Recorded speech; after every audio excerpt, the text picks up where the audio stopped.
Një tjetër operacion i gjerë antikanabis i koduar koordinata u zhvillua në qarkun e Shkodrës me fokus parandalimin, evidentimin dhe goditjen e tentativave për kultivim të lëndëve narkotike. Gjatë këtij aksioni, policia gjeti dhe asgjësoi 19.739 fidant dhe bim të dyshuara narkotike kanabis sativa.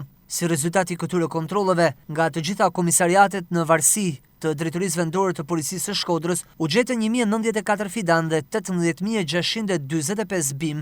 Shërbimet e Komisariatit të Policisë së Shkodrës e përqendruan operacionin policor në territoret e njësive administrative Shal, Pult, Posrib dhe Gurizi, ku asgjësuan 201 fidan dhe 651 bim të dyshuara kanabis. Në vijim të këtyre veprimeve për këto raste, nisi procedimi në gjendje të lirë për kryetarin e fshatit Kir me akuzën e shpërdorimit të detyrës dhe për rojën e mjedisit, me të njëjtën akuzë, shpërdorim detyre dhe moskallëzim krimi.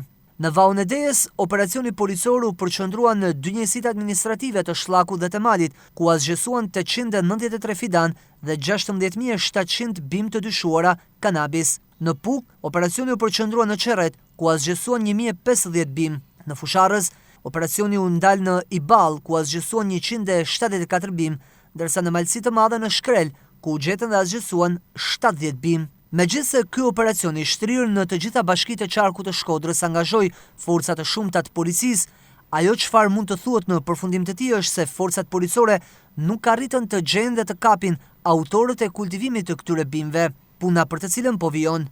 Ndërkohë, operacioni antikanabis i koduar koordinata do të vijojë në gjithë territorin e qarkut të Shkodrës, me qëllim jo vetëm asgjësimin e bimëve narkotike, por edhe vënien para përgjegjësisë të kultivuesve të kësaj lënde narkotike.